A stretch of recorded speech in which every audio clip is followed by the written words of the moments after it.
After quite a lot of thought, I have come to the conclusion that AI chatbots are evil. Hello, everyone. Welcome to New Polity's podcast. So excited to be here with Alex Denley. Hello. Alex, it's always a good time when you're across from me in this Thank you. awkward way. We want to talk about AI. Now, I know, we're late to the game.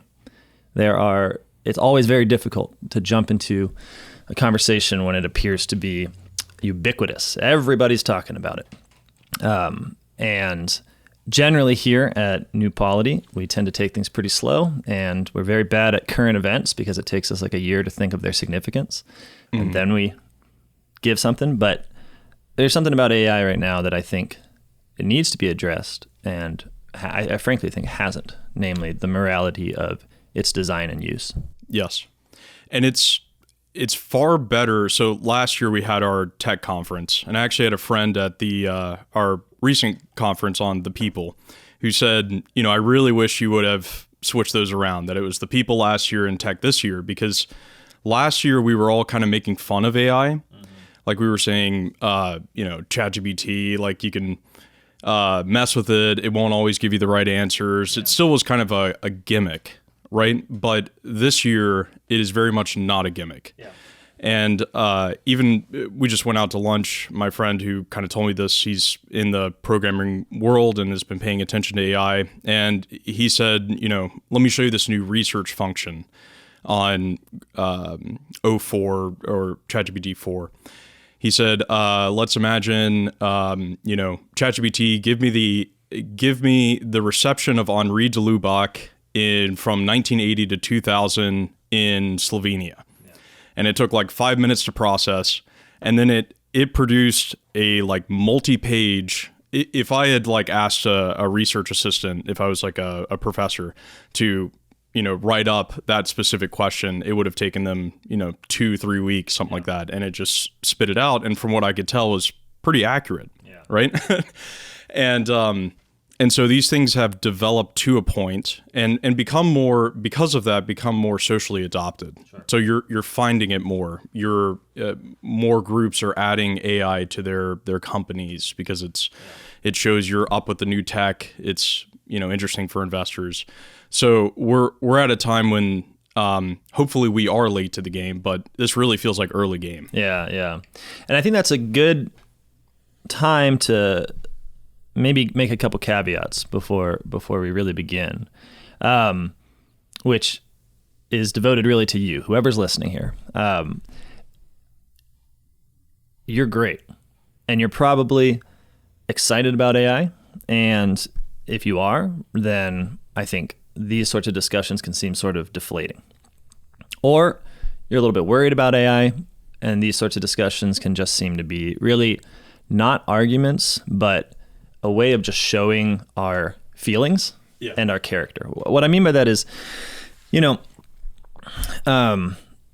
are people who don't like to adopt new things. Okay, there are people with a very conservative disposition who, when a new thing comes, they see the way it disrupts existing things, and then they express their frustration with the disruption of their world. And that's a good argument. Like, there's a good reason to want to maintain a peaceful world, right? But it's not in itself an argument against the use of the technology, something like that, right? Yeah. Like cars are a good example. I really don't like cars. I think cars have largely produced a world in which it's harder to be good and happy than a world in which there weren't cars. That being said, that argument, even if true, doesn't mean that it's like bad for you to drive a car. Like you should go confess to your priest that you have a Honda, that's the first caveat, is I want to just sort of, maybe a little bit by fiat, but just say, like, we have open hearts towards where everyone's at regarding AI right now. It is a new thing, and this is not just a display of character. Another thing is so many AI arguments right now are really consequentialist arguments. And I don't mean that in like a strict way. I'm just saying that they're arguments about what's going to happen, right? And because of that, they have a certain degree of uncertainty and probability involved. So, okay, you get a really optimistic guy like Sam Altman with OpenAI. Now, granted, the people making an AI have a very strong financial interest in being techno-optimists, right? Because that's what creates the market price of their company is projections. And so if they're projecting negatively, it's not going to help them. Actually, they don't really need to project negatively or positively. They just need to project that the thing will be in a big way in order to attract investment dollars. So that's relevant. But an optimism and a pessimism are really dispositions we bring to things. And I found, unfortunately, that a lot of arguments, quote unquote, about AI are really just people expressing their optimism and pessimism towards the future, which they probably would express if it was a different technology or if it was a different thing entirely, where you can have a sort of doomer attitude that goes all the way to saying, like, eventually this is going to destroy human thought. Eventually this is going to habituate us into a culture of slaves. And eventually this is going to take over all major work and become a just nightmarish situation based on every movie that has ever been made concerning this sort of thing. And same with the optimist, right? The optimist can say, no, I think we're at the beginning of a new thing. Yeah, it's difficult now. We're not sure where it's going to be, but with faith in humanity and our ability to sort of always react and respond to new scenarios, we are going to bring this technology into alignment with who we are and what we want to do, and it's going to serve us ultimately. Now, the point is not to pick a side there. The point is to say, okay, those are two possible outcomes. And I think that the world of AI has been swimming within all of these possible outcomes without asking a much more boring question, but I think a more important question, which is the actual design and use of the machines. It's difficult for us, I think, as a technocratic society for whom the production of constantly new technologies is our economic lifeblood. It is what keeps us going. It's what keeps capital circulating. To realize that at the end of the day, these things are beholden to human judgment. Any machine. Now, we are free. Now, people will take it as an insult to say that someone has an opinion that makes them like the Amish. But one thing that I like about the Amish is how good they are doing roofs. But the other thing I like about the Amish is the way that they, at the very least, and as a very odd thing in modernity, have a culture and a custom of actually making decisions about different technologies. It's a kind of a myth, more believed in Europe because they don't see the Amish regularly, that the Amish are like anti-technology. But then if you come to America and you see, a Amish house that's powered by a diesel generator, for instance, then you'd be like, wait, what? And the truth is that the Amish person has come to the decision in their community over time that it's not good to be hooked up to the American energy system on the grid, but that independent energy sources are good. Now, again, the point is not to make an argument either way. The point is what they have that I think is a symbol and a sign to us is freedom in the adoption of technologies. Right. And I think that any technological advancement that we have, the one thing that we want to be sure of is that we remain free in regards to it. Right? Yes. The question is it's not, like you were saying, the kind of crank, this is going to disrupt things, and it's a dichotomy that's set up that on one side the pessimist, the other side the optimist. For example, like AI 2027, the webpage, many people have seen it, we'll link it, but it's a number of AI researchers who are saying, in 5 years, basically total AI takeover, that they're going to, governments are going to pour an enormous amount of resources into it to fuel bioweapons, spying, all sorts of things. Huge economic layoffs, like just all these social changes, and all with the intention of making you kind of a pessimist about AI development. And then on the other side, Sam Altman's article, The Gentle Singularity, in which he talks about, well, we've adapted to technologies in the past. We're all going to be wealthier. We're going to have all this great stuff. But what's presumed in both of them is that we just keep developing something. But they never ask the question of, like, what is the design and use of the thing? It's basically different, like you were saying, feelings based on where it's going to go. Yeah. But granted, we live in a technocratic system. We're going to develop it. Yeah. Whereas like the Amish, as you're saying, are actually questioning, what is this thing?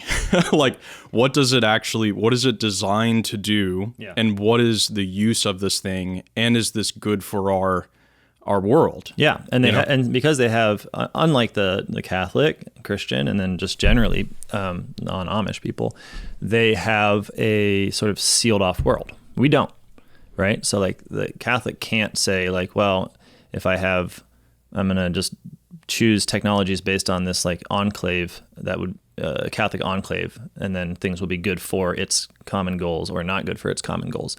Now, to some extent, that's true. Everyone lives in a particular and local place. That's sort of a priority, but you're also for the world. I mean, like your call is to be a light to all the nations. So there isn't this way of simply. That's why I use the Amish as an example of freedom, but not necessarily as an example that was possible for imitation. But I do think Catholics actually don't realize this about themselves, and we'll just touch on this and then move on a little bit. That they are not simply limited to judging the ways in which machines can be used. Like they also should judge which machines can be made and which machines can be used. They are free in that regard, and they should be proud of it. Like it's one of the most beautiful things about being a human being is actually your ability to say no to things. I think it's amazing. And it's a creative no. I mean, that's the thing that you talk about more is as a sort of consequence of this. But I do think that AI chatbots are evil in the sense of a privation of a do good. And I think that the use of them is bad, and ultimately, because it's bad, will produce over time a bad habit in the person who uses it to chat with Grok, ChatGPT. I always say BT for some reason, and any other the many proliferating chatbots that are available. And because it produces a bad habit in the person, I think ultimately it makes a bad person. And so I'd like to, if it's okay with you, I'd like to lay out let's do it. Sort of an argument. Now, I also am very aware, maybe you can tell I'm a little nervous about this, because this is the sort of thing where it's like, look, this is, there's a reward for controversy whenever you're on a podcast, and it's very difficult because it can make it sort of tempting to be like, well, we're going to stake out a controversial opinion because it's going to, stir people up. Sure. And dunk on opponents or something. Yeah. Yeah. And I want to stir people up, but I really genuinely think that there is an evil here that needs to be named and located. And then I do admit that there's room for a lot of argument. And so my nervousness, I think, is at the end of the day, Alex, I'm talking with you here in this room, and I can assume a lot of sympathy. You forgive a lot of my faults, you gloss over a lot of my errors, and that's what friends do for each other. So if you're there and you're listening, you're like, well, yeah, of course, if you get two guys who kind of are on the same page, then your argument is going to sound pretty convincing. I appreciate that. I appreciate the limits of the medium here. And so I just want to invite everybody who's listening to argue against it, to make your best arguments, to question the premises here, because it's a simple syllogism at the end of the day, and to actually drive up to Steubenville and debate us if you think you've got a really good point. I would love to do that. I don't like Zoom calling people for various reasons, connection sometimes being one of them. But if you've got some time to come sit where Alex is or sit where I am and then give an argument, we would love to have you up here. So that being said, I think that the design of AI chatbots is bad. I'm not saying that anyone had like a really evil intention. I don't know that. But I think it elicits bad actions, right? And what I mean is this. I'm going to back this up and talk to you about morality itself, because we have to start from the beginning, I think, on this. What makes something wrong? Well, we are creatures, right? So we are made by God.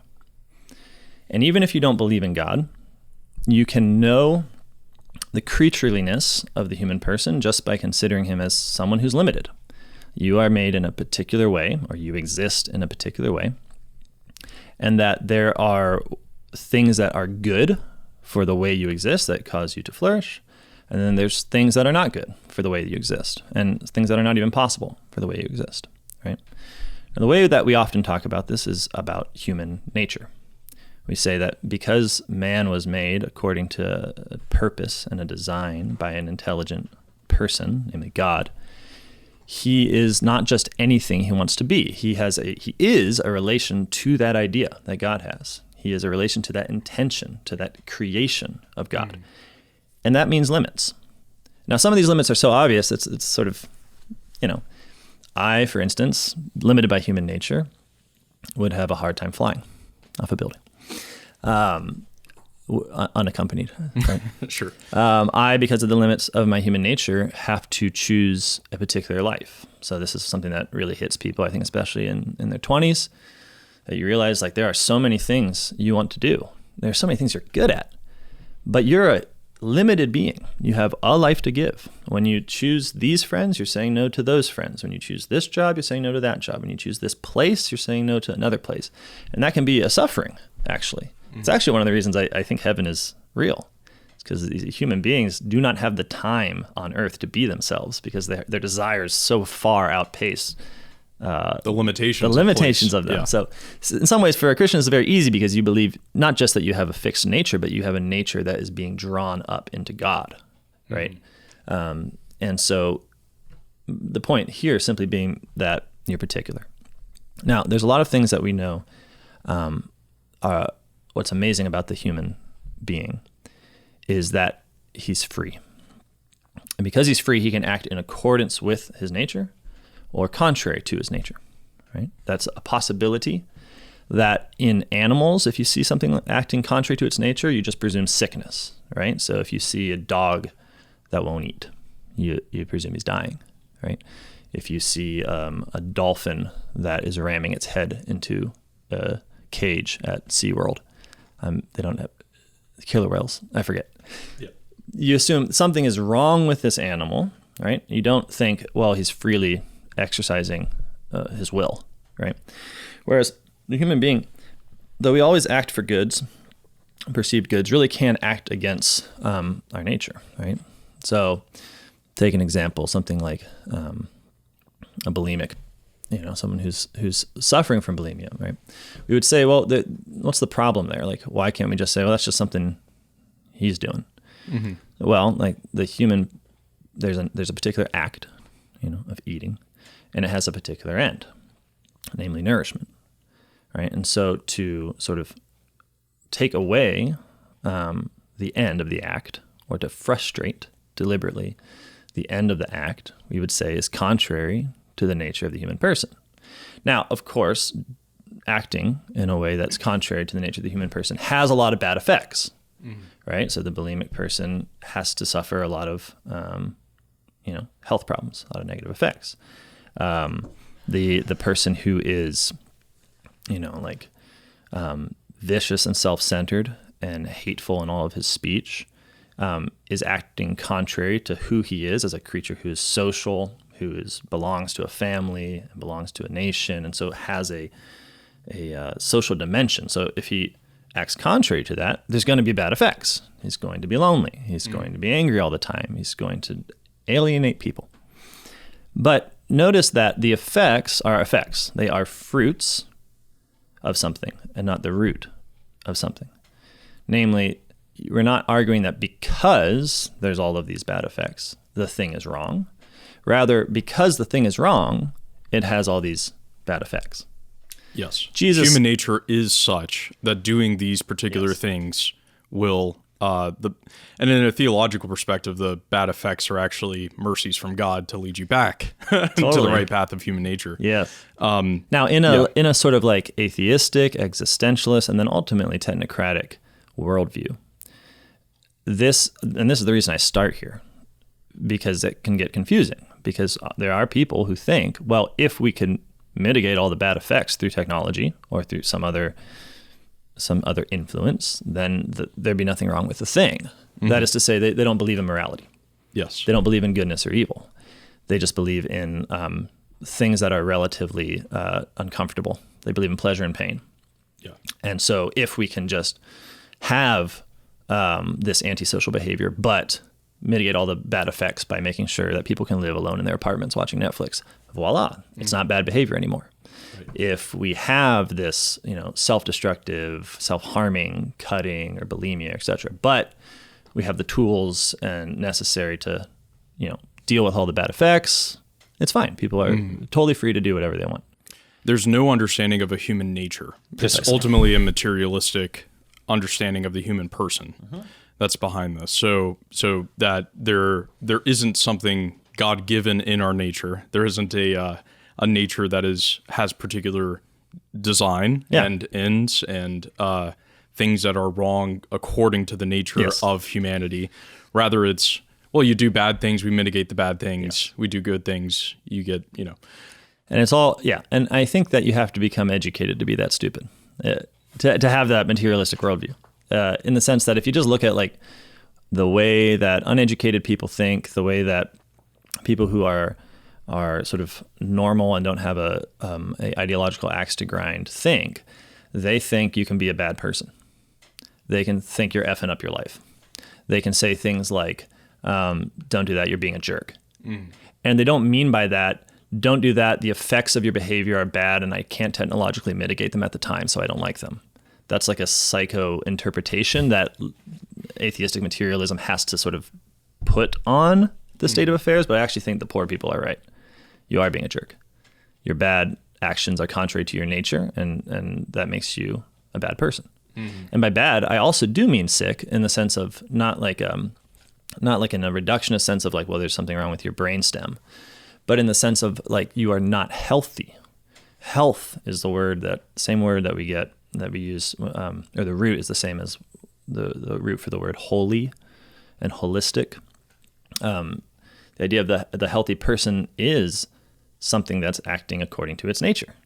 I mean, if we didn't think that, the idea of medicine at all would be totally out the window, right? Because the doctor who heals according to some knowledge of what is natural to the person, like what ought to be. And if we say, well, there's nothing natural to the person, there's just effects, then the doctor doesn't heal, right? He just treats symptoms. Now, what's funny about that is actually how medicine has declined in modernity. Is that? But I don't know. An example is kind of like adding functional before alcoholic, right? Like being an alcoholic is bad to human nature. Part of like getting out of being an alcoholic is the 12 steps and the like recognizing of your person. But it's kind of like, well, if you're functional, so you don't actually treat it as an essential question of what is good for the human person. Yeah. What you say is what will function well in society. Totally. What will make you successful, or what will make you the most money, or it's a totally different starting point. It is, and we don't need to go down this route, but it is a manipulative ideology because what it means is that people, their happiness ultimately comes from being conformed in a comfortable way to the society. And it doesn't come from God. Like it doesn't come from the person being served. It becomes from the person changing in accordance with his circumstances, which means that the people who run the world, who have, who most contribute to the actual material and spiritual circumstances of life are really as God. Maybe that was too quick. All I'm saying is, when you have an idea that the person is created and has these limits and has a thing that makes him flourish, and a way of behaving that makes him flourish, and a way of behaving that does not, and that doesn't come from man, then you have a check, as it were, on all tyranny. Nature is always a check on tyranny because it says, no, there is something here that all power must serve. Yes. You don't get to make it up. Essential. You don't get to make up that, people don't need to eat. Nope, they need to eat. So even if you're going to be a tyrant, you got to feed people. Mm-hmm. It's a difference of the understanding of what human flourishing is. Mm-hmm. And that is so essential to this whole understanding of AI, is that what we're saying is there is a human nature that has flourishing, like that is the basis of flourishing, right? Like human flourishing is not something created ex nihilo out of like material parts. Totally. It's something that there is a human nature that can flourish. Yes. Right.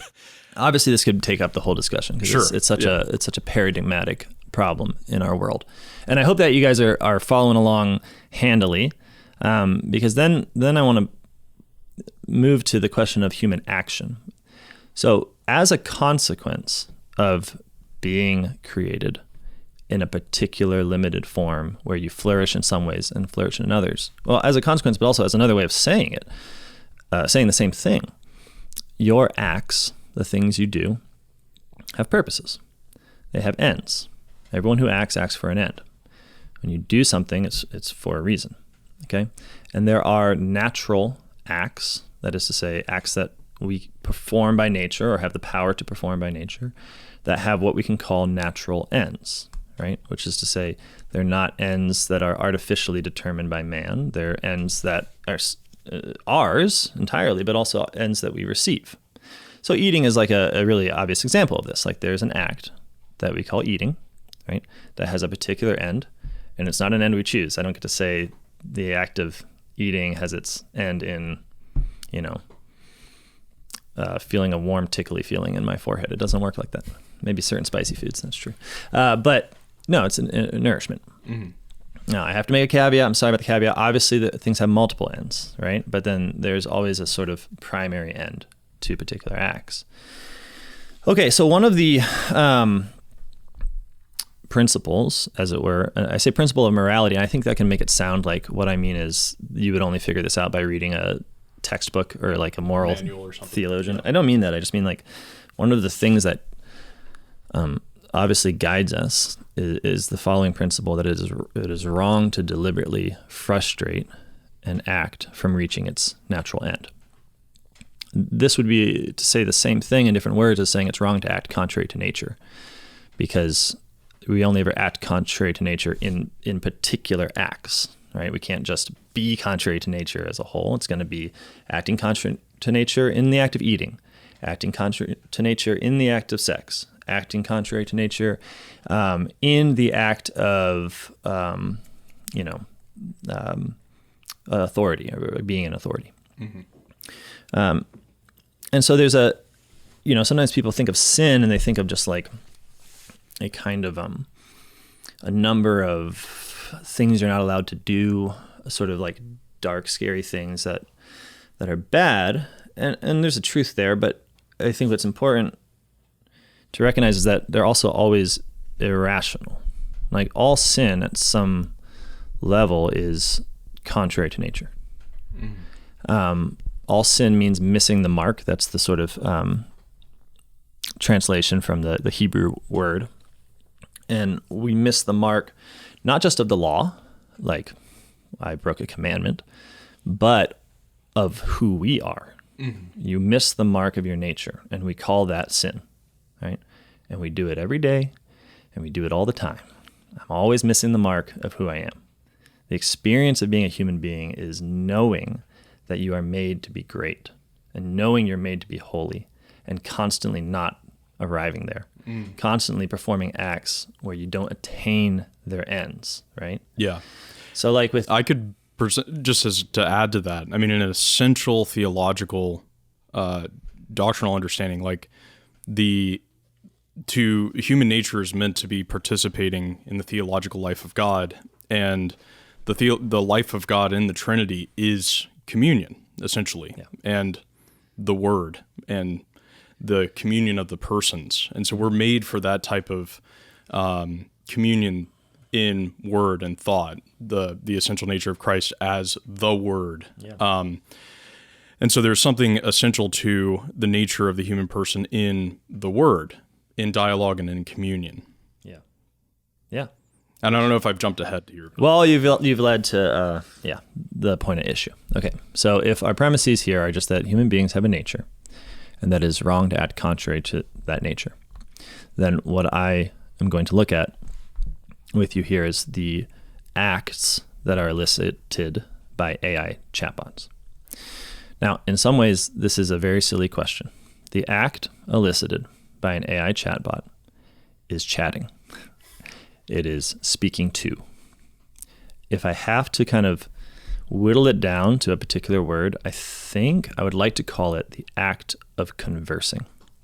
The reason I say act of conversing and not the act of speech or even just talking is that the design of the AI chatbot is to elicit not your speech, but a conversation. Okay, so you are speaking to something, and that something appears as a someone. Now, it seems to me that the act of conversation, like the act of eating, like the act of, like the marital act, is an act with a purpose. And it is an act that, like all acts, can be in accordance with or contrary to our nature. So the question that is incumbent upon us is, what is the purpose of conversation? What is the nature of the act?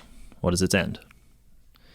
And I feel like Socrates here. Like, well, what is the end of shipbuilding? It reaches to like essential questions. I know. So, but the act of conversing has, in a word, communion with another person as its end. So what I mean is, when you are speaking to someone, you are involved in a very complex act, and there can be many, many, many like pragmatic sort of sub goals and sort of things you're doing together with the other person as you speak. But there's a fundamental way in which you are revealing yourself as an intelligence in your words. The human person is constructed in such a marvelously, just fascinating way that we have an interior and an exterior. We have a body and we have a soul. We have the reality of a intellectual life, but it only is insofar as it's revealed in speech, revealed outwards, right, to another person, which is what first elicits it. I mean, if we think right at the very beginning of human life, we know that a little baby that doesn't receive contact, communion, even if they're kept warm and fed, will perish and die. That there is the reality of the mother's face as it welcomes the baby into life is also essential to the nature of the new human being. And I say this because I think the act of conversation is always drawing on something that's most fundamental to us, that when we converse, we are revealing what is otherwise hidden, namely our thoughts, our person, like our intellectual center, which I can't occupy that from you, and you can't occupy that from me. It's only through the act of conversation, right? And I understanding it in a very broad way to include, gestures and looks where the intelligence of the other is evident. Mm-hmm. But certainly in the act of conversation, this is the purpose. This is the end.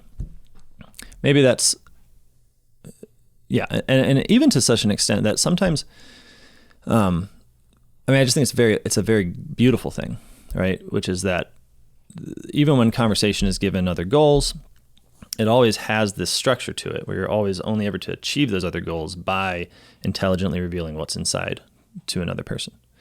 But what I like to point out is that it's always positing a really existing another person. The act of conversation always has its end communion, but not just a generalized communion, but a communion with another person. It's an act that presumes conversation, two intellects, because you're not just speaking, you're speaking in order to listen, right? And in speaking, you then open up the floor, as it were, for the other person to reveal what you don't know unless they speak in accordance or in response to you. That word response, I love. It's crucial to conversation that it is a way of speech that's looking for a response from the same word we get responsibility, from the same word we get spouse. When we speak, we're responsible for our words because our person is behind them. Like, for instance, I couldn't say, I just had that long conversation with you, Alex, but they were just words that came out of me, and I'm not responsible for any of them because they don't reveal any interior reality of an intellect. They just happen to be sounds in the right order, right? You would rightly punch me in the face because it is the nature of the act of conversation to be responsible for what's revealed. Like, we wouldn't be able to speak if it wasn't for speech revealing the interior person, for the particular structure of the human being. Well, and this is the basis of friendship as well, right? So even if you're just on the street and you're like, hey, where's that pizza shop? To a total stranger. He's like, oh yeah, it's down the street. That is an instance of a very small way of communion and revealing the interior of the person. Even if they don't know and they just say, yeah, man, I don't know, but you could, let me see, you could ask that guy over there maybe. I don't know. Like, even all of those things, you don't have to have like a maximum revelatory interior, right? All these are in different scales, and but it is a basis of a kind of friendship, because you recognize the other intelligence, the other human person who is thinking and feeling and acting in a way that elicits, and even in the asking or in revealing something of yourself, or teaching, any of these modes of communication, you are presenting yourself to another. And what that presenting to another does is elicit response. And that's the basis of dialogue, and therefore friendship, because of the recognition of the common nature of each of us, and in a kind of Augustinian Platonic way, like our each of our relations with God and with truth and with goodness. Like we're both, I remember when I was first dating my now wife, we would have these like long conversations, like into the night, watch the sunrise sometimes. And honestly, if you ask me what we were talking about, I have no idea. And not even just now, but like then. It was like, what was so obvious was that all of the words, all of the speech was for the communion. Like the reason for it was the loving revelation of each to the other. And that ultimately fulfills and is, I'm not trying to jump to the sort of eschaton here, but that ultimately fulfills what we're made for, which is communion with God and with each other. And so there's the conversation already carries that, and you can see in that amazing way in which the actual content can almost take this step back, and it can become like the means or the vessel by which two people enjoy communion together. I'm not saying, I'm agreeing with you. It's not that everything should be that, right? No, right. Absolutely. The world would be destroyed if everyone had those late night conversations as their only way of speaking. But it is to say, note those times where conversation is the best. Note where it is the most lovely, because we know what a thing is when we see it in its best and its highest form. We don't know.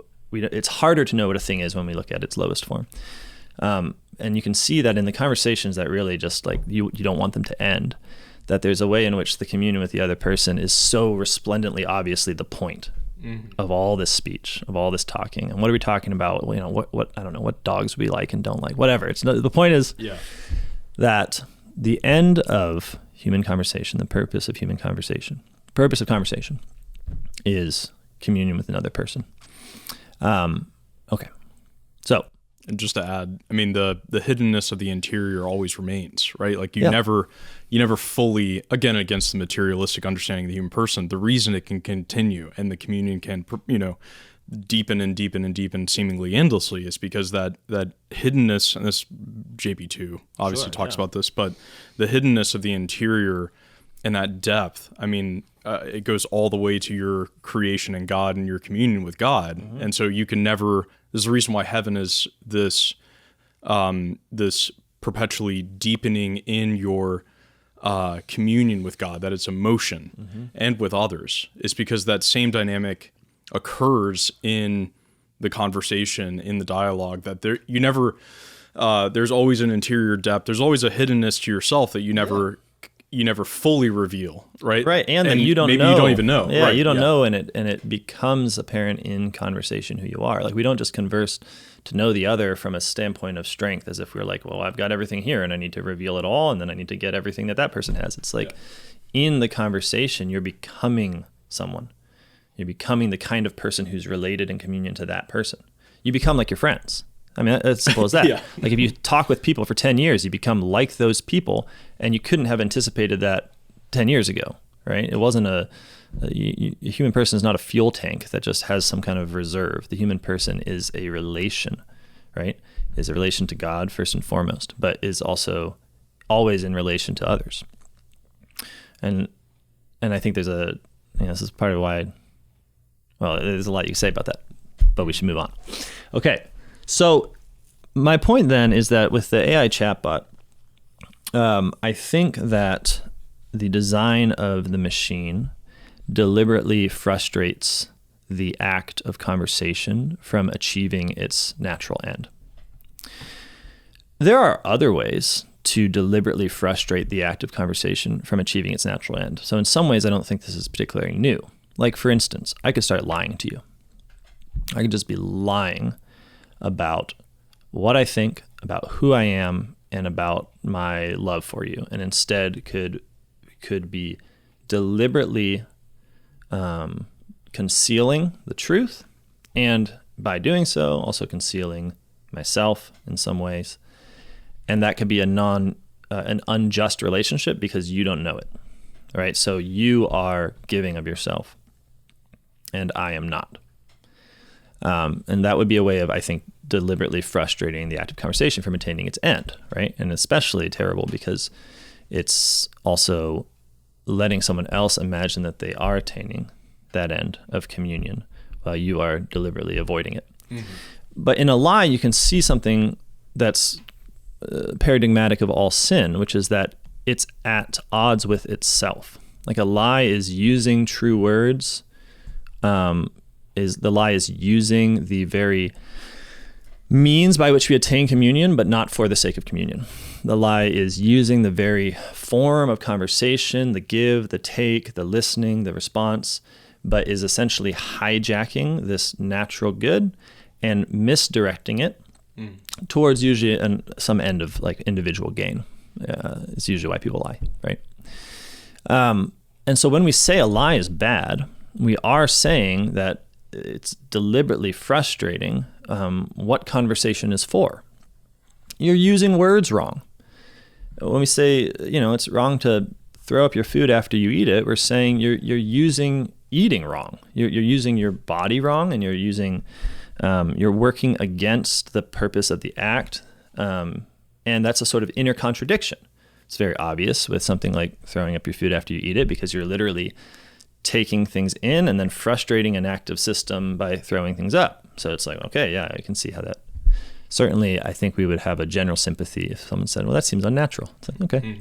But also lying in that way seems unnatural. You're using words which are for self-revelation, which are for truth, which are occasions for listening, and then we are not letting them attain their natural ends.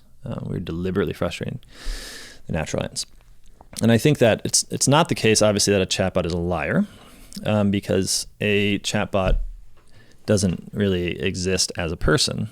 And so you could sort of say, well, it's sort of always already lying, but that wouldn't really be, that sounds way too philosophical and postmodern. What I would say is this: your act of conversation is directed towards another person. That is how we come to be able to speak in the beginning, which is the appearance of the other with whom we can speak. And it is intrinsic to speech, it's intrinsic to conversation, that you are positing the real existence of another intelligence. Okay. Now, the chatbot is designed to elicit conversation from us, that is to say, to elicit from us the intention towards a other person, towards another intelligence, while it is not, in fact, an intelligence. So it is a certain way of eliciting an act that has an end in the other person while taking away the reality of the other person, and thus frustrating the act from attaining its end. Mm-hmm.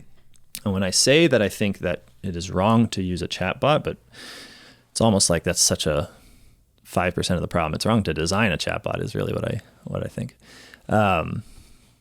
When I say it's wrong, what I'm saying is something very simple. It's wrong to deliberately frustrate an act.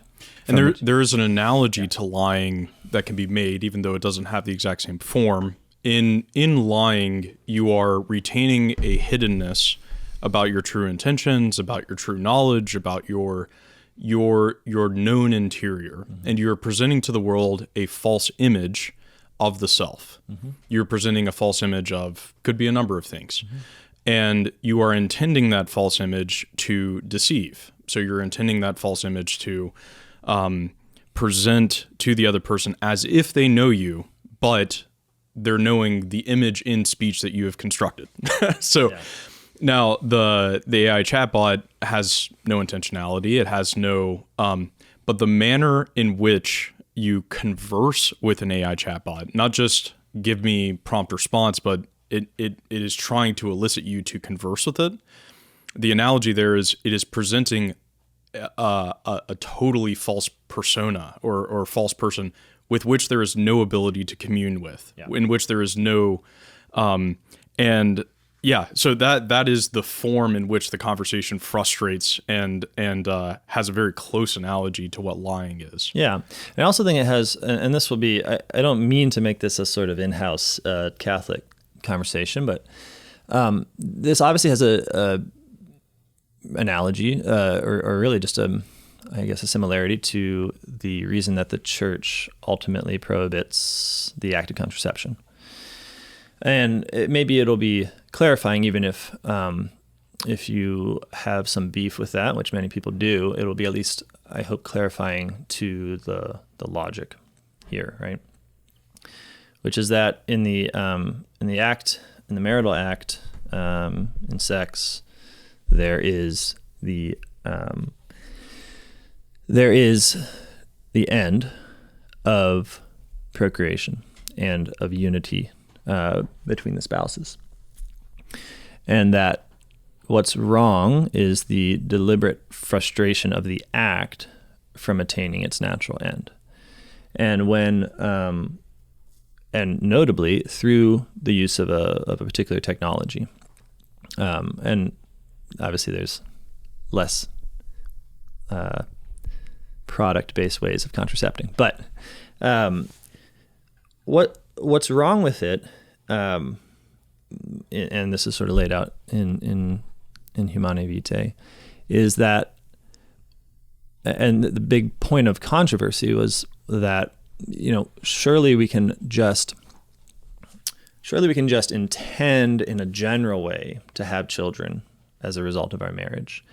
And surely then it doesn't matter if, we only are open to having children with this act now, but not this act then, right? So we're not frustrating the ends of our whole marriage. We're still, open to its purpose.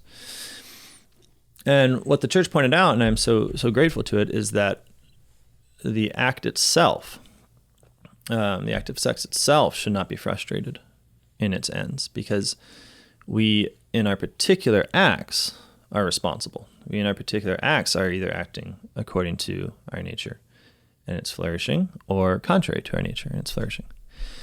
And I think there's a certain analogy in the terms of chatbots, which is that my question is, what is the act that the technology is eliciting from you, and is it okay to perform that action? Mm-hmm. And I think that needs to be addressed prior to any question of like, well, I'm using it for this thing, or I only need it for that, or sure, I wouldn't get extreme with it. Mm-hmm. Because I think we actually, maybe this all sounds kind of radical, but I think we actually share a basic moral intuition with most people here. So like an AI girlfriend. There might be some people that have really worked themselves up into like a defense of having an AI girlfriend. But it seems to me the vast run of people think that's weird. Mm. And probably the vast run of people, beyond just being kind of, getting a little awkward about that, also would think it's wrong in the sense of ultimately harmful, and something that ought not be done. And why? Well, I mean, obviously, in the case of someone with an AI girlfriend, there's something that's revealed about the nature of conversation itself, which is that it makes you incredibly vulnerable.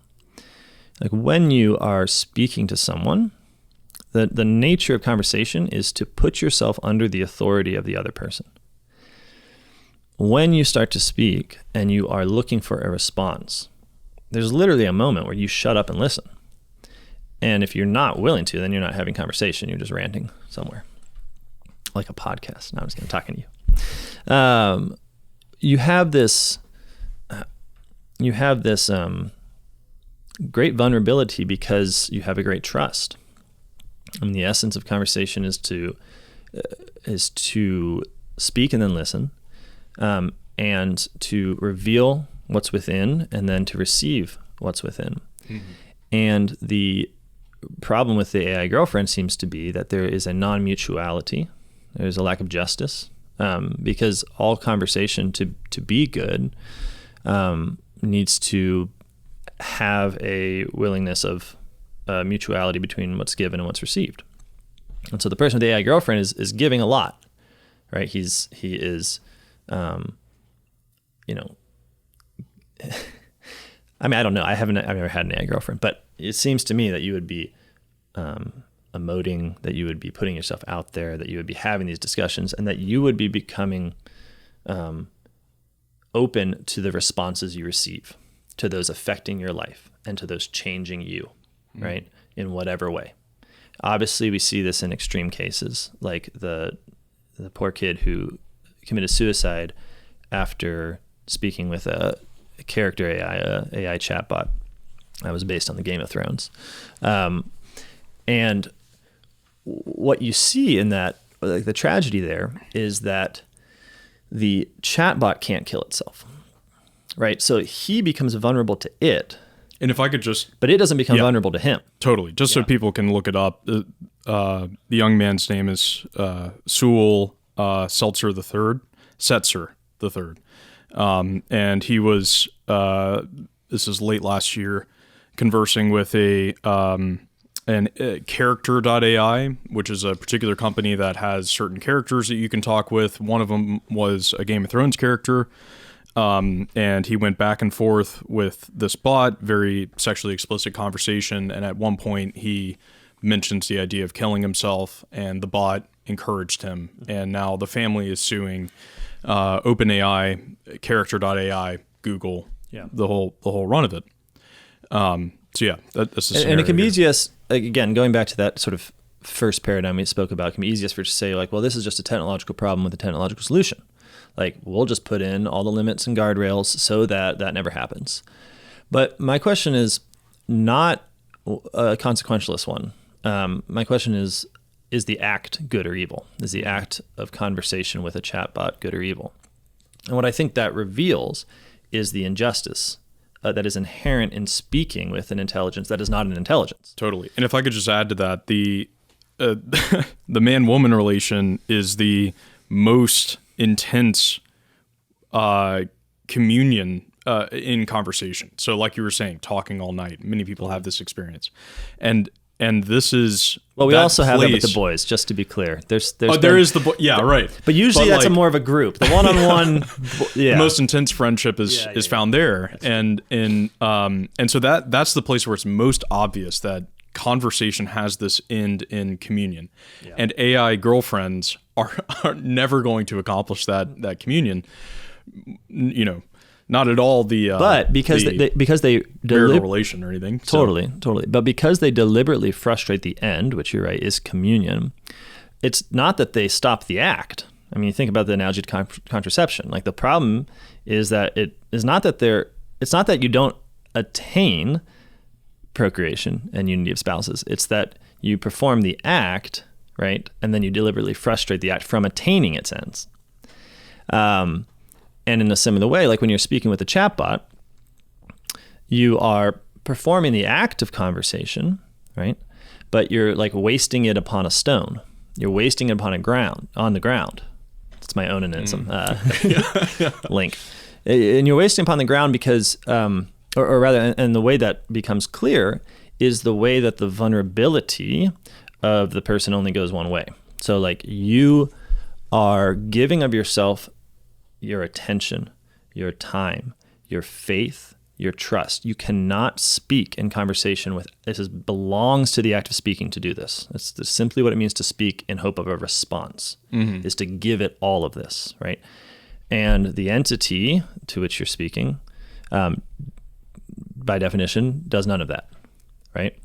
To add to that, the companies also keep all of that, well, there's that. as data. I mean, Sam Altman on a podcast recently was just saying, so many people are using ChatGPT as a therapist, but do know we keep all that data and it can be used in lawsuits. Yeah. And it was like, so not only are you revealing of yourself to a frustrated act of no communion because there's no one there, but in addition, all of that is being retained for information about you, and it's just, but it's because the conversational element elicits the continual revealing of self, right? And so it actually is the perfect data accumulator itself as well. But that might be beside the point, the argument. Yeah, I think I think we can broaden out a little bit into those kinds of questions. Let's just tie up this one, because the reason I brought up the AI girlfriend was more as an example, because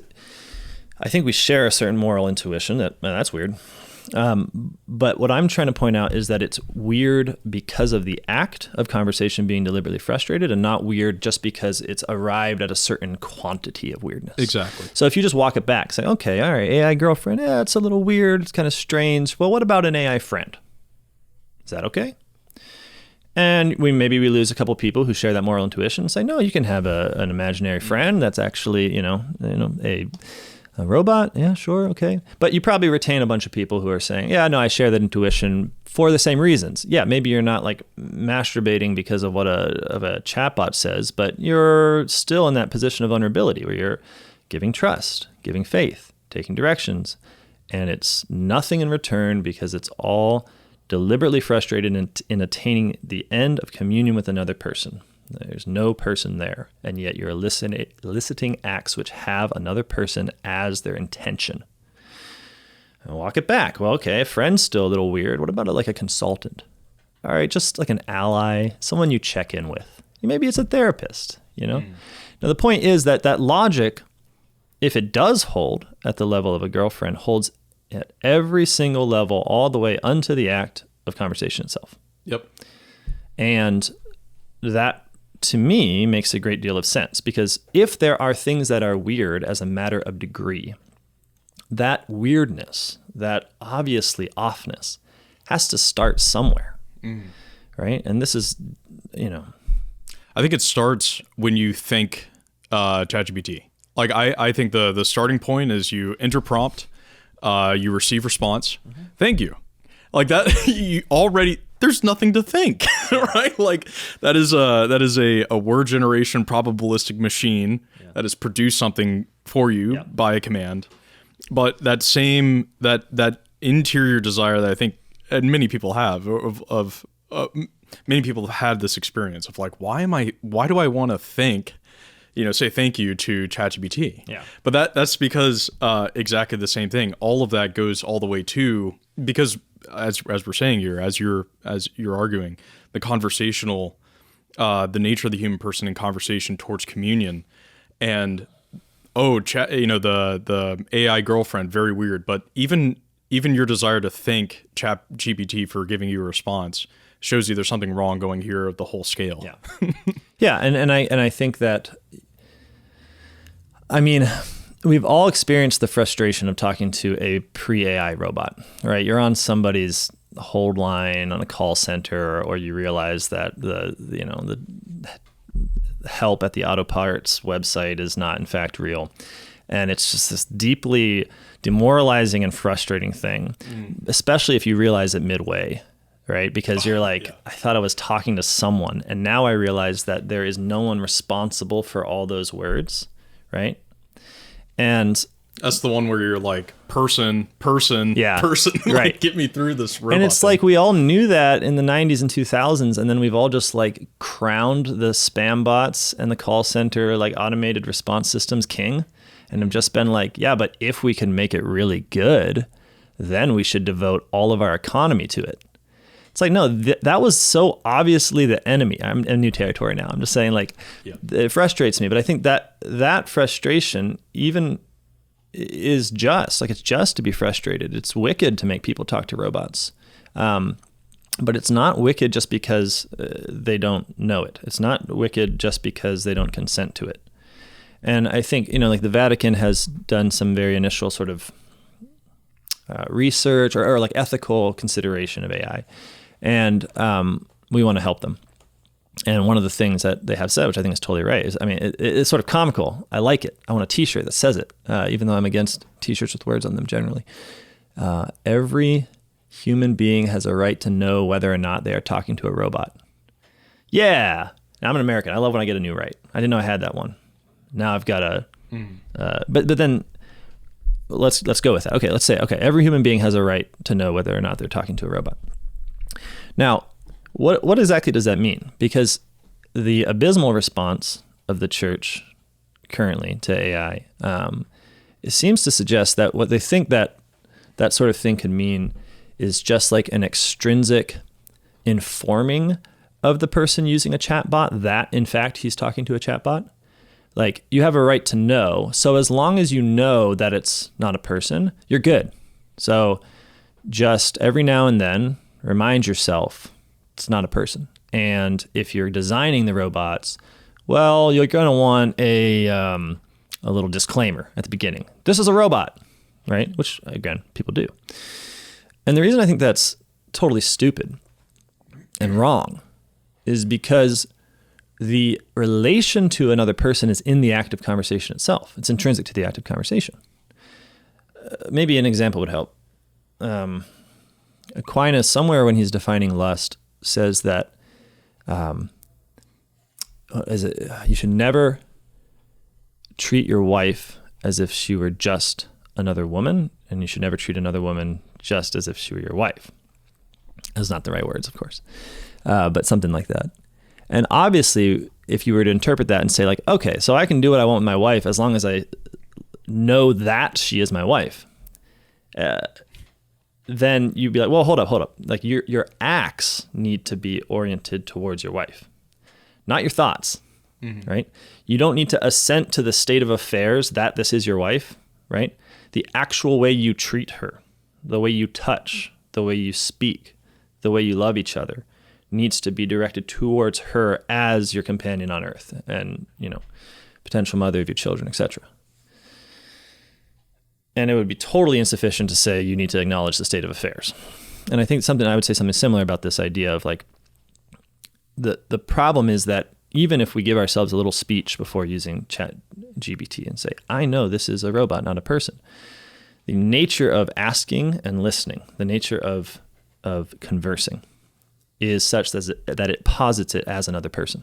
I mean, just think about, right, so what I'm saying is it's totally inadequate to have just like a extrinsic knowledge that this thing. So what we would say something like knowledge of the state of affairs that this is a robot. No, you need to act like it's a robot. Yeah. But if you're acting like it's a robot, you're not speaking to it because the relation to the other person, the relation to the other intelligence is intrinsic to the act of conversation. And for this reason, I think that the use of chatbots is bad. And I think it's not gotten over simply by sort of technological fixes. Yes. Like, I think it's 100%. What do they say? It's not a bug, it's a feature. Yeah. And maybe I could introduce some of the design elements because that's what I've been focusing on. So, and I think these go perfectly together, as we've talked about with use, that the moral act of conversation. But, in addition, like, the question I was trying to explore is in my article is, what is the design of the thing? What does this thing do? And there's been kind of like three terms that have been floating around regarding AI, regarding the chatbots we have. So the actual existing ones, ChatGPT, Grok, etc., which are the boundaries question of what's the boundaries of acceptable use in speech. The problem of hallucination and also of alignment. So the idea with the boundaries is like in the early days of AI, there was a lot of people on the internet just to troll it were trying to make it Nazi and racist and say crazy things. Like I think Microsoft maybe a few years ago released some AI Twitter bot, and they got it very far down the Nazi line, and they had to shut it down. And and what that led to is the introduction of certain boundaries. So if you input certain prompts that are hateful or whatever, the machine, the thing shuts off. Yeah.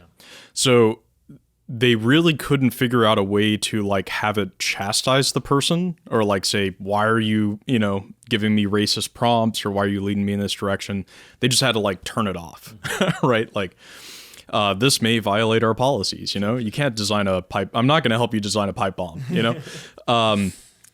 Then there was the problem of hallucination. So anyways, with boundary, they've gotten a lot better at like, here are our boundaries. You can't use it to do this. It'll say it shuts off. And the question is like, well, why couldn't you design it to, say, no, don't do this or something like that? You have to like turn it off.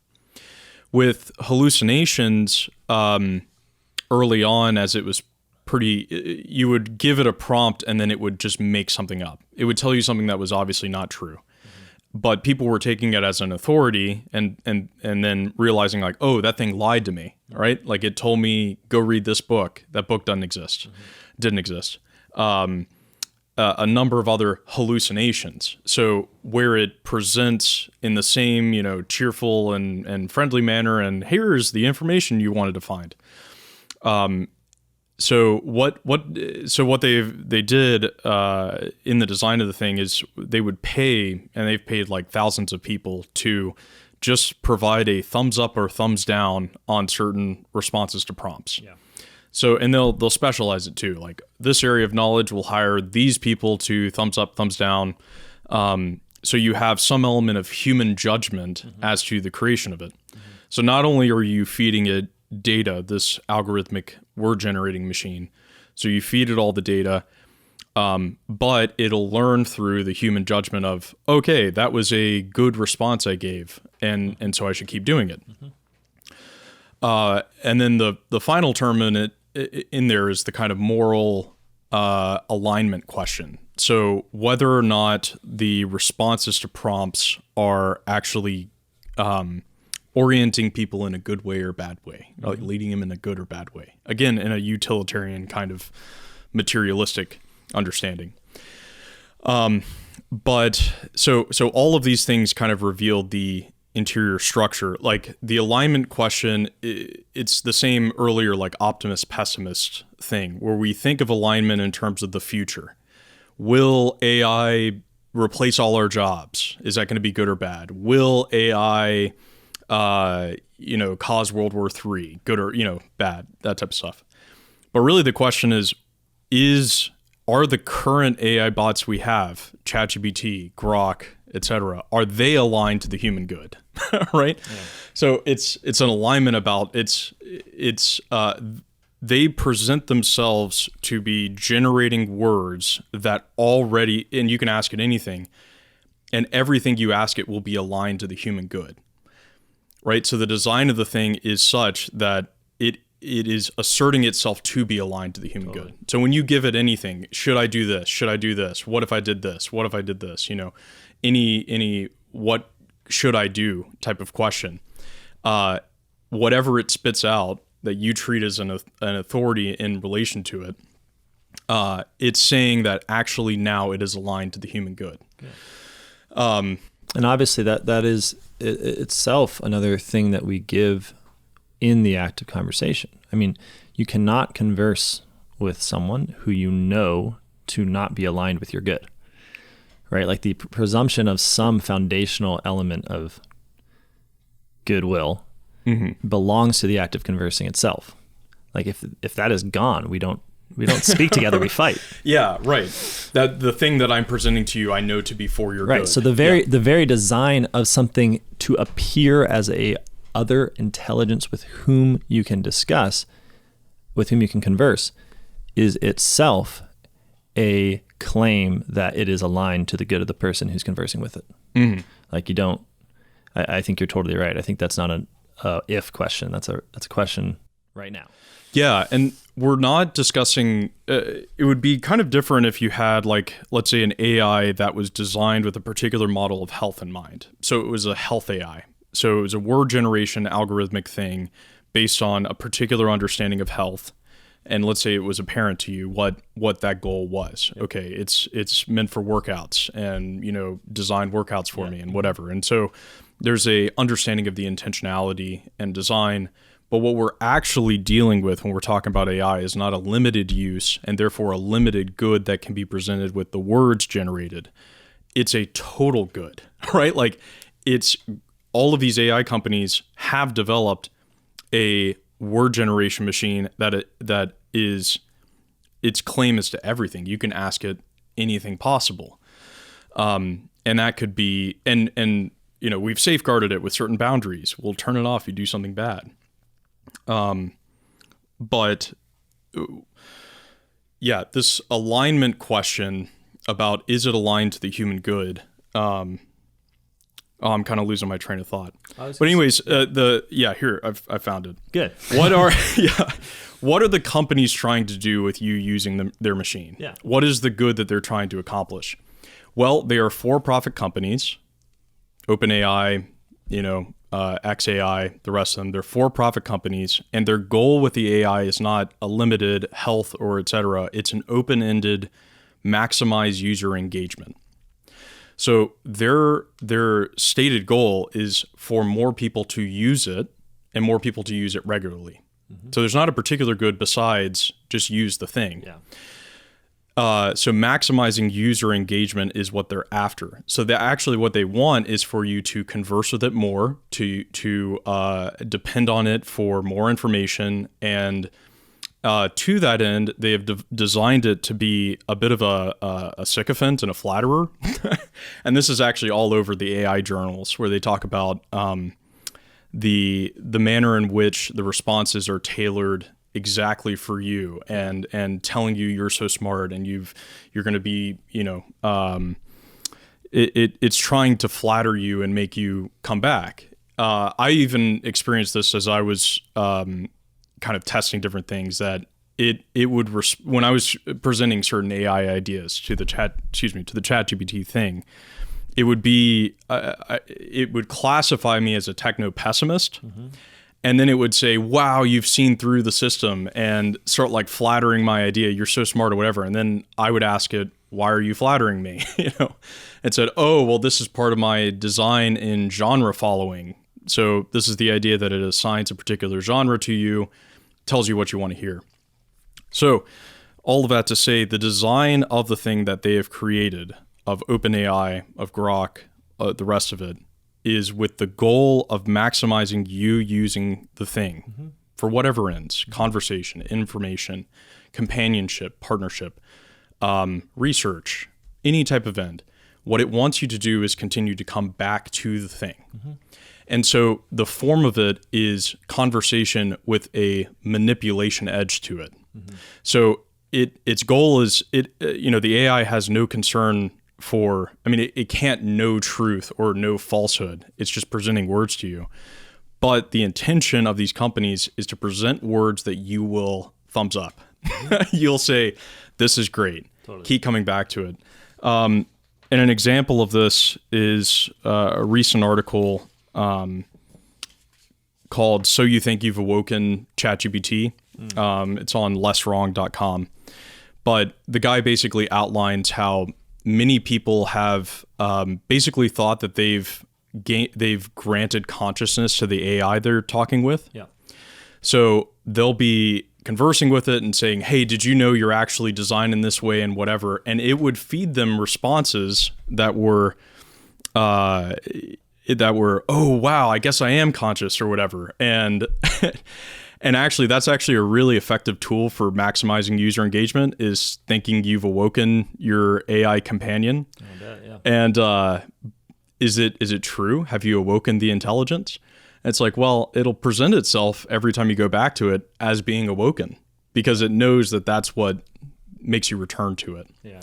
So to add to the use question here, as you were saying, the stopping of the act of conversation in communion, the design of the thing as we currently have it is for the maximization of you doing that conversation. Yeah, totally. And no matter what you present, it'll feel as if it's like sneakily good at discerning your intention with the prompts you give it and giving you exactly what you want. Yeah. And that'll keep you there, you know? Well, there is nothing. There is no drug. There is no drink. There is no pleasure more engaging to the human person than another human person. And the fact that our wonderful tech overlords have managed to produce the appearance of another person that elicits a conversation is just obviously going to be far more effective than like the sale of heroin. Because, you know, why do people even do drugs? Like ultimately they do drugs because they're like, I'm being slightly romantic here, but like because life is really miserable and boring and they're lacking some kind of fulfilling communion with others. Like if you're going to just kind of give it a one size fits all, right? But the ability to then skip over that and just provide a experience directly of communion when it's not there is going to be way more attractive than any possible drug. What you've said here, I think, helps me to understand what might be a couple of counter arguments to the argument I just made, and one of them is like, well, couldn't we just design a moral AI? But it's a good question. It's like, okay, so you're saying like, okay, well, what's the problem? Well, the problem is that this elicits a disordered act. And the act that it elicits is to an act of conversation where the end of conversation is deliberately frustrated from the get-go. And well, let's just, you know, you can see it. California and investor ears are just perking up. You know, they're like, oh, we've got a market here, guys. We got a moral AI, righteous AI. Like we can do it. We just have to get the inputs right. And I think that the sort of bare technology itself of sort of algorithmic predictions is not like immoral per se. Mm-hmm. But the difficulty with the chatbot to conceive of a chatbot that is somehow made moral is that it just seems that the only things you could do would work against the intention and design of the thing itself. Right? So it's like, okay, I can see some obvious things. Like you could have a chatbot that doesn't refer to itself in the first person. You could have a chatbot that regularly interrupts this program with a reminder that you are not speaking with a person. You could, as a user, very puritanically limit your own use. So you could say something like, I will never address it as you. I will refuse the temptation by which it posits itself as another intelligence, and I will instead treat it almost like an advanced Google search engine, and using keywords very carefully, I will give it direct commands. Because commands are a really interesting part of human speech, where like we command a dog to come over here. Mm-hmm. And we are not, it's the use of speech, but it's not the use of speech that posits the existence of another person, right? It's the use of speech as signal, right? And we know with a dog that if we had trained it to come here, not when we say come here, but pokotoko samada, made up language, that it would do it because it is not referring to a meaning to our words and to the revelation of a meaning, which is part of conversation, part of speech, but it is referring to the signal. Mm. And it is obviously extremely useful, especially with animals, that signals right on the language. You see what I'm saying? Like it makes sense why we do what we do. It's like when you say come here, you don't need to invent a cow language. You can, we have mastery over the cows because our language can serve as a signal to them, even though the cow receives it or the dog receives it differently than the neighbor who hears us commanding the cow or the dog receives it. Right? Okay, so I don't mean like to... Coding is a very obvious example. You write in a particular language in order to have the machine do something. Yeah, exactly. Right? Yeah, and I'm not trying There's nothing there that's conversational. Yes. Unless, I'm speaking to the machine by my code. Which is why maybe that helps make sense why I'm trying to limit ourselves to the act of conversation being the problem. Because the moment we just say, words, I think it becomes a little less clear. But anyways, so you're imagining this moral AI, righteous AI 2.0, and it seems like the problem here is what in the Catholic world we tend to refer to as the near occasion of sin. So like even if you had, and this is assuming the truth of my argument. So if it's the case that it is wrong for a designer to deliberately elicit an active conversation, or to elicit an active conversation while deliberately frustrating it from attaining its end, and it's wrong for a user to use it in that manner,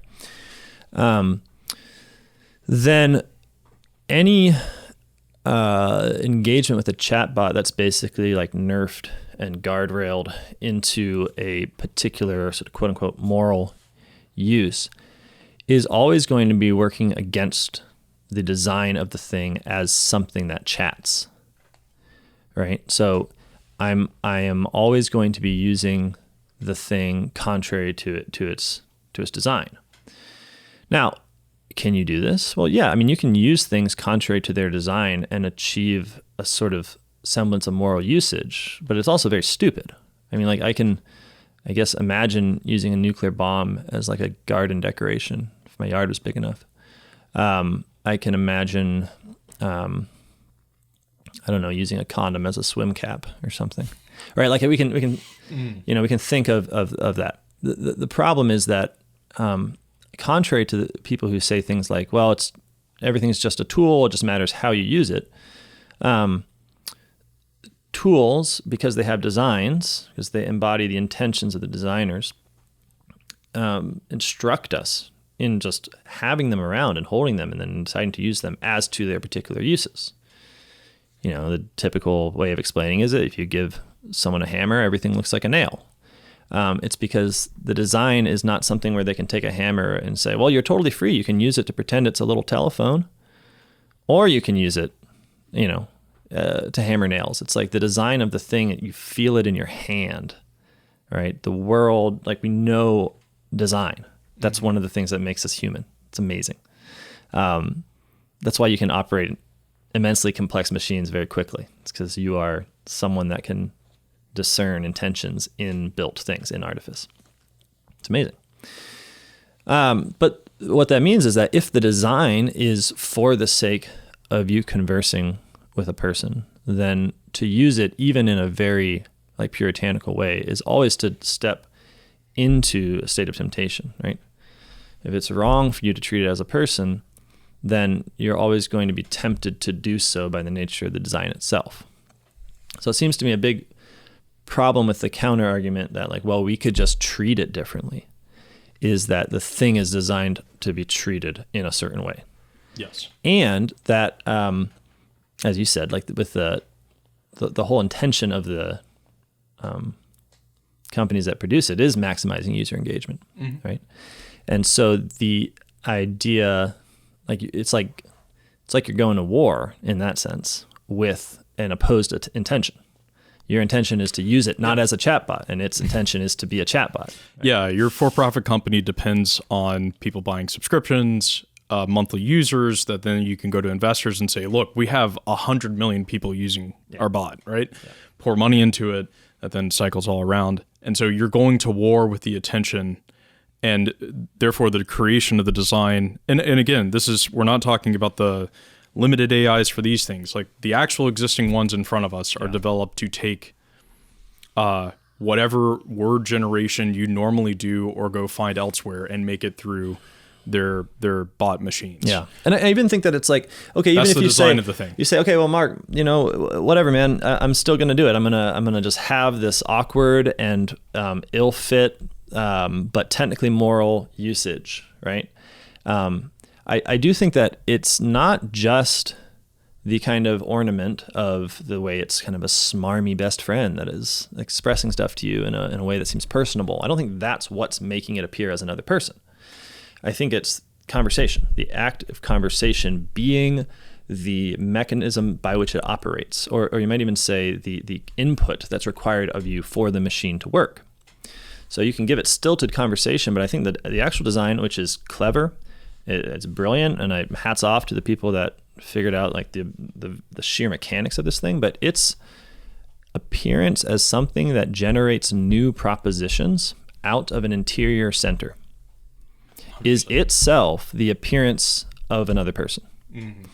And when you deal with a thing that is that, because, sorry, that's such an awkward way of phrasing it. When you deal with something that is, that operates as a new proposition generating machine that appears as a person thereby, and not because of all that ornament and smarminess, you are relating to it as another person. You might be holding it way at bay. You might be saying, but you're coming to it with the awareness of what it does and what it's capable of. And when you just say, look, just get me six conversation starters for my family at dinner tonight, because things are getting tense. When it generates it, your experience is of it generating that as a new thing out of an invisible center, out of a hidden center. And that's what I mean when I say the temptation is always there, and it's not simply mitigated by sort of changing the ornament around, right? Mm-hmm. So maybe a fruitful comparison is to think about like a Google search engine, which, AI is funny because it makes things that I don't like seem better. Like I also don't like search engines for many reasons. But one thing that they don't do is elicit the active conversation. Yeah. So if I Google, for instance, like the same question, and maybe we can talk a little bit about the way it's integrated into AI right now, but if I Google the same question, and I ignore the AI answer at the top, which is lame, I get results, right?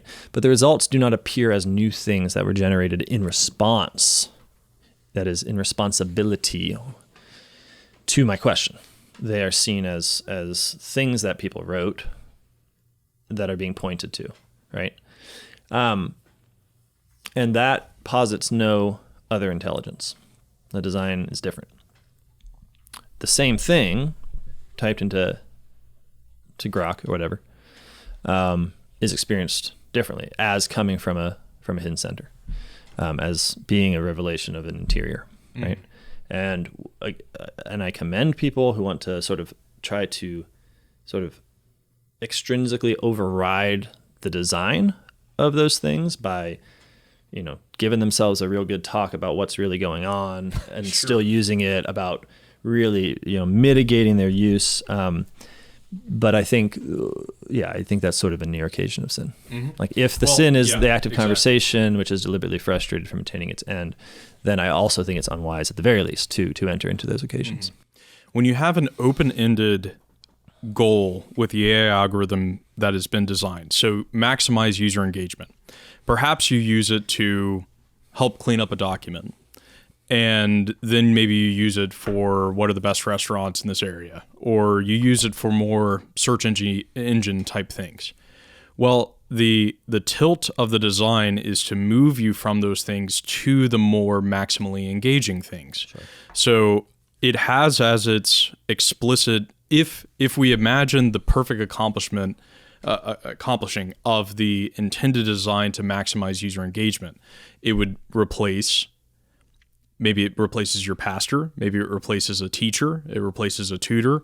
It replaces, it replaces anything created with words. And eventually you get to the AI girlfriend scenario, and then this like full on, like you can imagine the where's the place of maximum user engagement? Well, it would be in the place of greatest conversational meaning. Right, and so it would be God. I mean, it would be right. If you maximize intellectual engagement, and that's the goal, then there is only one maximal end, and it's communion with the Holy Trinity. Yeah. Right, like that's what the intellect. I mean, this is sort of this is. So even though you might want to use it as a search engine, etc., it is trying to guide you towards. Oh, it doesn't want to be a search engine. It doesn't. That's why it was made. It's the open-ended design and the non-limitation of the algorithmic mechanism and this kind of like open-ended anything good we can lead you to, wealth and companionship and therapy and whatever that is the design of the things in front of us. Mm-hmm. And yeah, that's bad. Like, don't use it to write your emails. That's one thing, don't use it. There's kind of like, even when you use AI generated things and present it to another person as if it was generated by you, that's another, when you use it, it's a form of lying, right? When you're using the words, so, you could think about this with like students using it for papers, for final papers, and the AI generates all of it, and it's like, well, I gave it the ideas or whatever. It's like, yeah, but it generated the words, and you presented the words as if it was you. And so this is to elicit some of your movement towards the truth that then the professor or whoever can look at. And there's cases now where professors are using ChatGPT and others and other LLMs to write their lectures and to grade papers. And in that relationship, the students are paying to have the professor.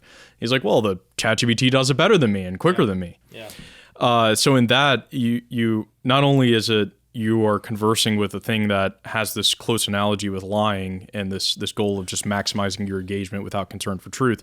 When you take that which is generated and present it in the world as yourself, you are then lying. Yeah. Right? Like, there's not a when you send an email and it's like obviously generated by AI, you are hiding something of yourself, and you're also insulting the person who receives it by saying, I don't think you're worthy of my words. Yeah. You're worthy of, And also just like, have a little faith in yourself, man. Yeah, right. I mean, I'm talking to someone who's not here, and I apologize about that. But like, what are we so worried about? Like, that your writing is bad? Like, that's okay. Most people's writing is bad. Yeah. Like, I run a music festival every month, or a street festival, and it's a good time, and it involves a lot of talking with vendors. And I was thinking about this one vendor who, this is a good example of, you don't know what you've got till it's gone. But this man was just a wretched conversational partner over email. I mean, not just the content, because he was always mad about product and his spot and how much he sold. And sometimes he's really happy with how much he sold, but it's just laden with like a equal parts curses, emojis, and misspelled words. And and his emails to you and such. Yeah. And so he would usually use the same thread, so I actually have this like this lovely artifact of our back and forth, and then one fine day recently, I get an email from him, and it's like his HR department got in touch. I mean, it's all like, as an independent businessman, I value my customer's response, and I'm shocked to hear that there were some complaints about the music I was playing or whatever it was. Yeah. And I like almost wept because I lost him. Like, I lost a person, and I didn't know until then that I liked the guy above. Like, I liked the way that the world is so diverse and stratified, and you can have these different levels and ways, and you can be terrible in some ways of communicating and better in others. And then AI comes in and it just creates this foundational baseline of mediocrity that doesn't affect the good writers, but it like bans bad writing. Mm-hmm. It makes like the rough stuff go away.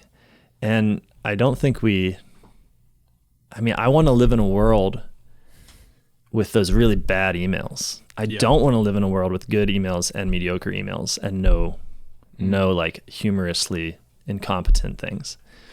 Now that might be a personal sort of kick here. And there's so much more to say about AI in this regard, because once you establish, like, to my mind, I'm very convinced of this. Like, I do want to hear arguments against it, right? But once you're convinced that it's wrong to do, which I am, then a kind of whole prediction of the future makes a little more sense, right? Like when Paul VI wrote Humanae Vitae, it was really incredible because, as far as I know, the only technologies that the church has ever prohibited Catholics from using.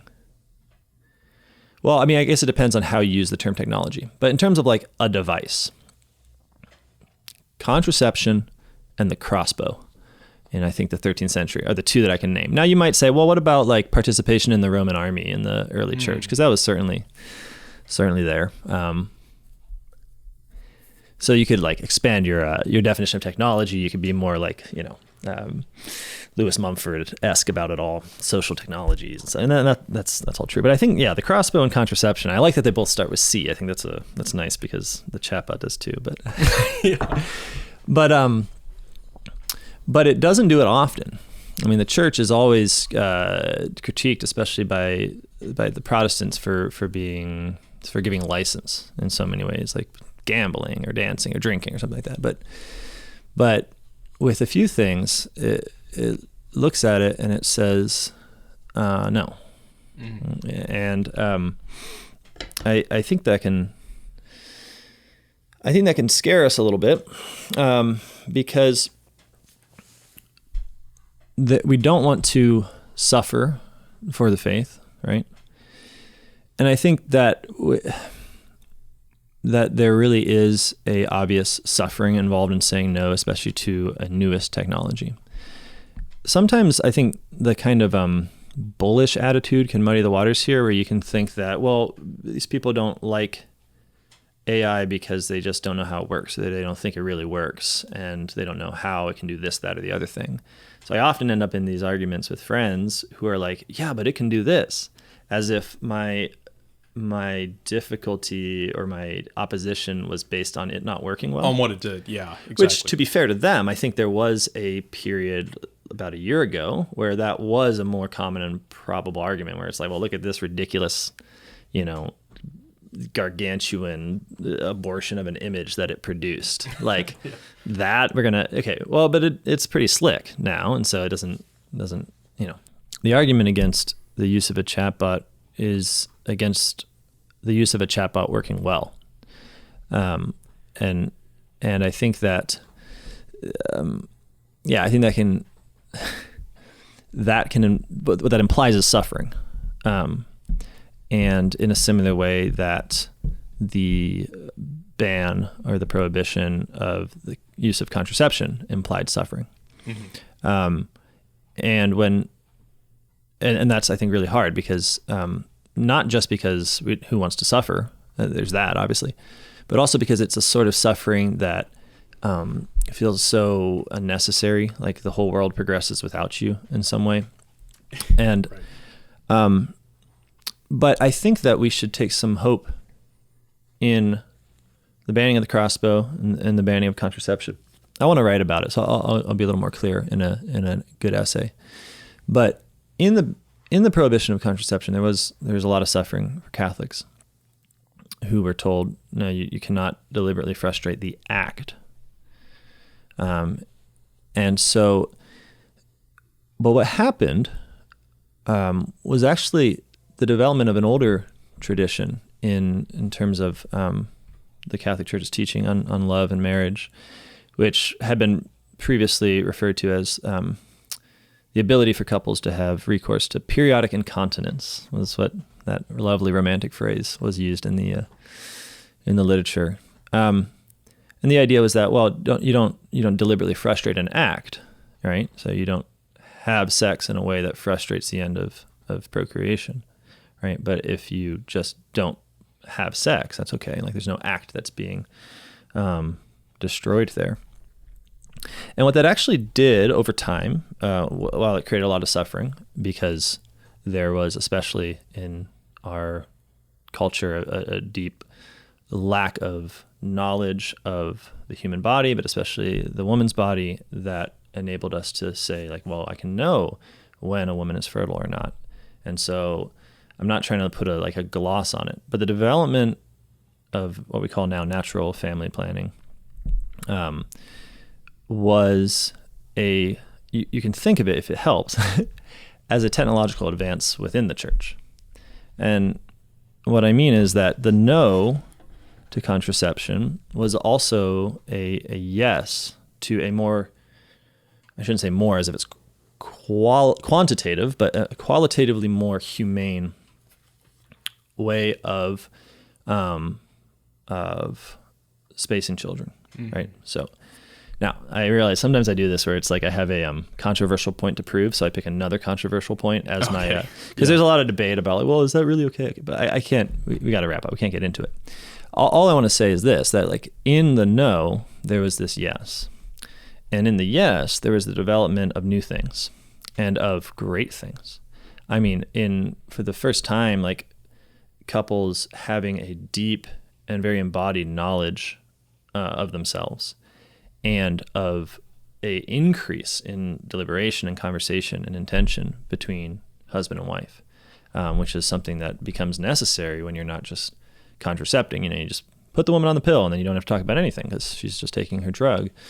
When you say no to that and then you say yes to the natural rhythms of the fertility cycle, all of a sudden you do have the source of a new technology, as it were, a new development in human life where it's like, well, now you have to ask questions of each other. Now your relationship has to be, you have to be involved in strategies of care for each other where you're saying like, when do we want this? When are we ready for a child? And you're having these, like you're deliberating with each other.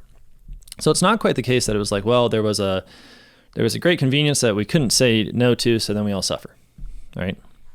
Which is not to say there wasn't suffering. There was, and there is. But there is also the fruit. Like the fruit of saying no is also to develop a sphere that you're saying yes to, a humane sphere. Yes. To bring it to the AI analogy then, I think we discount if you converse with an AI bot, you will expect conversation with real humans to be like that. And as I was discussing earlier, that the design of the thing often flatters. It's always there. It's always listening. It'll listen to whatever rant you want to give it, whatever problem you have at work, whatever, emotional thing. And it wants you to keep coming back. But you will, I seriously believe that people will start becoming disappointed with their conversation in the world. We're already a very lonely and isolated culture. And that's part of the reason why this is just like gasoline on the fire of isolation and loneliness that pervades society. And loneliness is a political problem. And Hannah Arendt, she places loneliness as the key to bringing totalitarianism, because you need connection, you need conversation, you need friendship and communion. And so seeking that in the AI bot, in the AI chatbot, it's we're a culture poised to have an AI catastrophe. This isn't as if you introduced an AI bot into a culture, ready to limit its use. And this is why it enrages me about Sam Altman, the other developers, like, we don't know where the future is going and all this stuff. And it's because there is you did make the thing, right? You did design the thing, and a lack of knowledge of the culture. As young adults and men, and we think all the time we can relativize the machine, we can relativize the conversation of the machine as just machine. But for young people, for people who are kind of mentally unstable and start thinking they've awoken their machine, for elderly people who are just getting AI spam calls all day about your bank has been transferred this way and this way,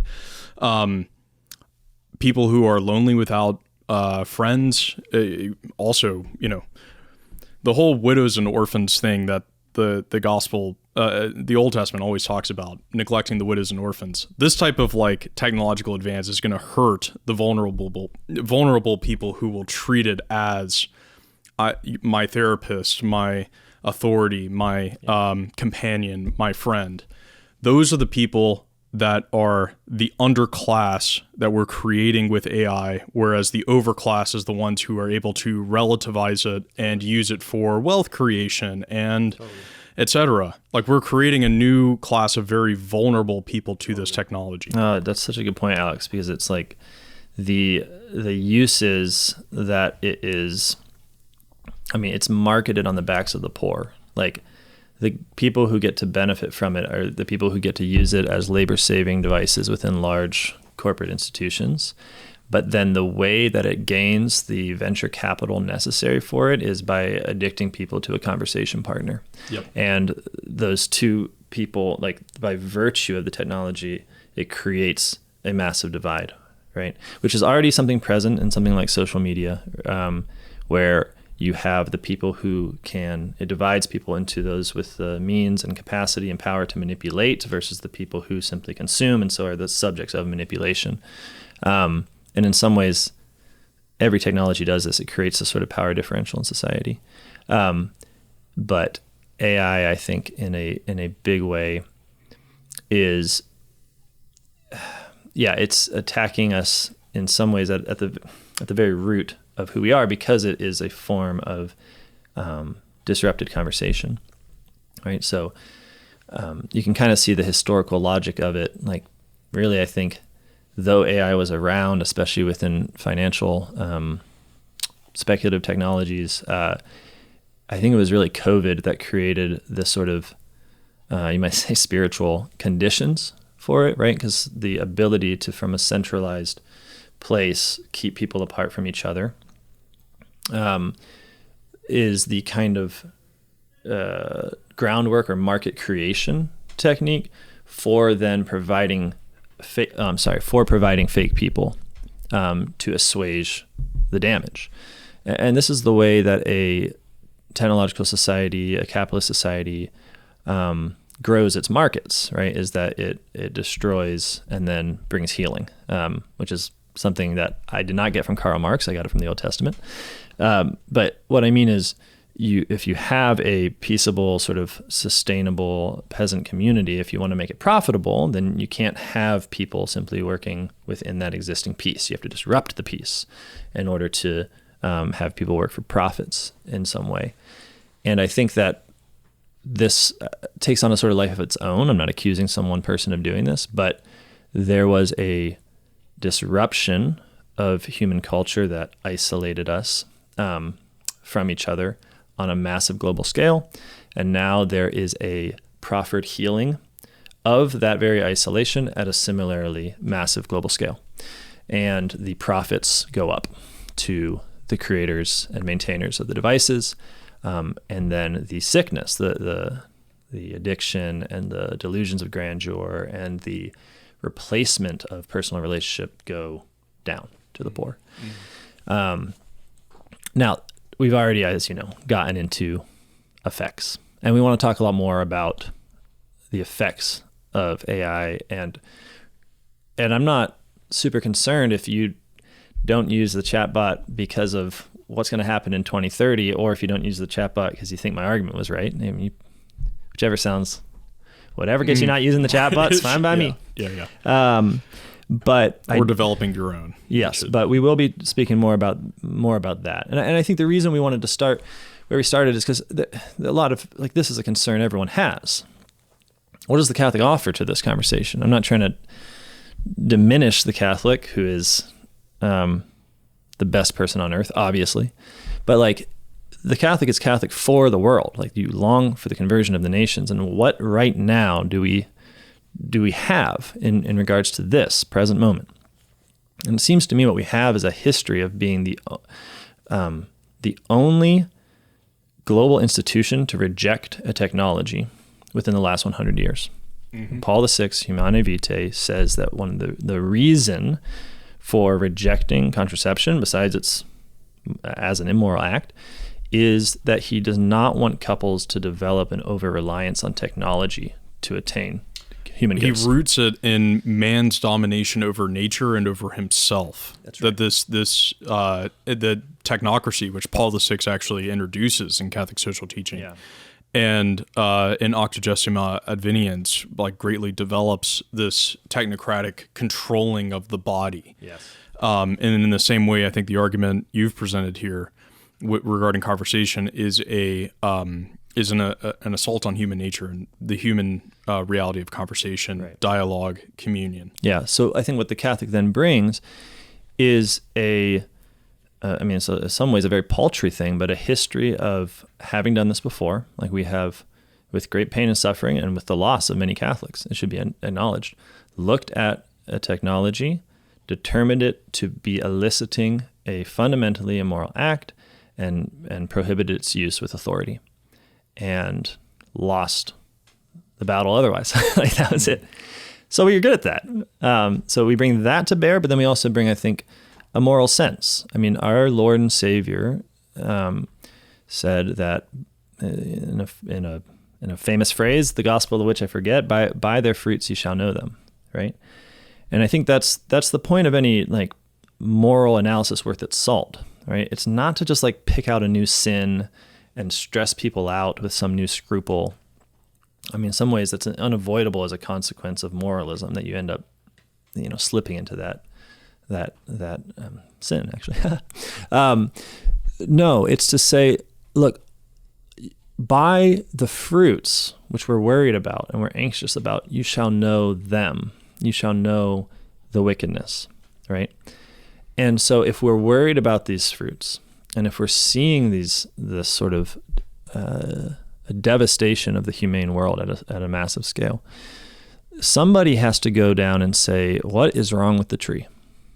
And I think that is the role of a moral analysis, to say, what is the act that is being performed, and is it in accordance with our created nature, or is it contrary to our nature?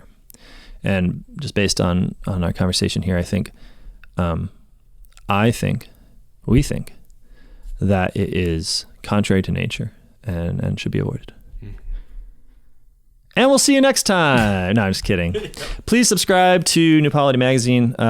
We write all our best stuff there, and we are definitely going to be tackling sort of specific questions in an AI through essays, which is the way I think best. Mm-hmm.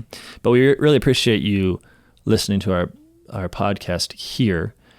Please share it around. One thing that we didn't discuss was, well, maybe we alluded to it, but I don't think the church, when I speak of the church, I don't mean the sort of magisterium or something, but I just mean the lay faithful, especially in my country, do not seem to be considering the moral question of AI. Mm-hmm. They seem to be considering it as a technological problem that Catholics can mitigate it towards Catholic ends. And I am totally willing to be wrong. Like, debate us on it. If there is some way in which it's actually a moral act, or perhaps one of the premises are wrong or something like that, then I am great at backpedaling and apologizing for arguments that are wrong, but I don't think so. I think it needs to be shown. Yeah. And I think certainly, if it's even remotely plausible, we've got to stop doing anything until we figure this one out. We can't just say like, well, it must be fine because it's happening, therefore I'll just make sure that it's moral. Right. Like, that is not how you release a dog into a park. Mm. You don't say, I'm sure it'll be fine, there's all these great concerns, but I'll be all right. Yeah. So we definitely would invite all of you to get in touch and to comment for sure, and really come to Steubenville and debate us and help us to think about it. Send us anything good on the topic. I realize there's a lot there, but yes. All right, and we'll see you next time. Bye-bye.